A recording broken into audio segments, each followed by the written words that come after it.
Praise the Lord, everyone. Today we'll start with Genesis 27. And Esau began to scheme, I will soon be mourning by father's death. Then I will kill my brother Jacob. But Rebekah heard about Esau's plans. So she sent for Jacob and told him, Listen, Esau is consoling himself by plotting to kill you. So listen carefully, my son. Get ready and flee to my brother Laban in Haran. Stay there with him until your brother cools off, when he climbs down and forgets what you have done to him. I will send for you to come back. Why should I lose both of you in one day? Then Rebekah said to Isaac, I am sick and tired of these local Hittite women. I would rather die than see Jacob marry one of them. Genesis 28. So Isaac called for Jacob, blessed him, and said, You must not marry any of these Canaanite women.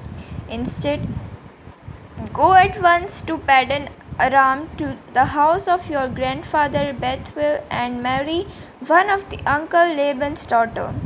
May God give you many children, and may your descendants multiply and become many nations. May God pass on to you and your descendants the blessings He promised to Abraham. May you own this land where you are living as a foreigner. For God gave this land to Abraham.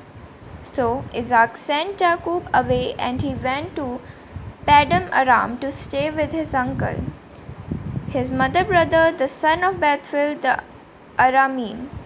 Esau knew that his father Isaac had blessed Jacob and sent him to Paddan Aram to find a wife, and that he had warned Jacob, You must not marry a Canaanite woman. He also knew that Jacob had obeyed his parents and gone to Paddan Aram. It was now very clear to Esau that his father did not like the local Canaanite women. So Esau visited his uncle Ishmael's family and married one of Ishmael's daughters. In addition to the wives he already had, his new wife's name was Mahalatha. She was the sister of Nebaioth and the daughter of Ishmael, Abraham's son. Jacob dreamed at Bethel. Meanwhile, Jacob left Beersheba and traveled toward Haran.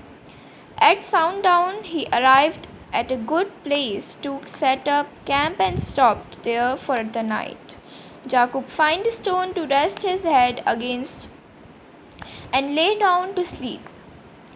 As he slept, he dreamed of a stairway that reached from the earth up to heaven.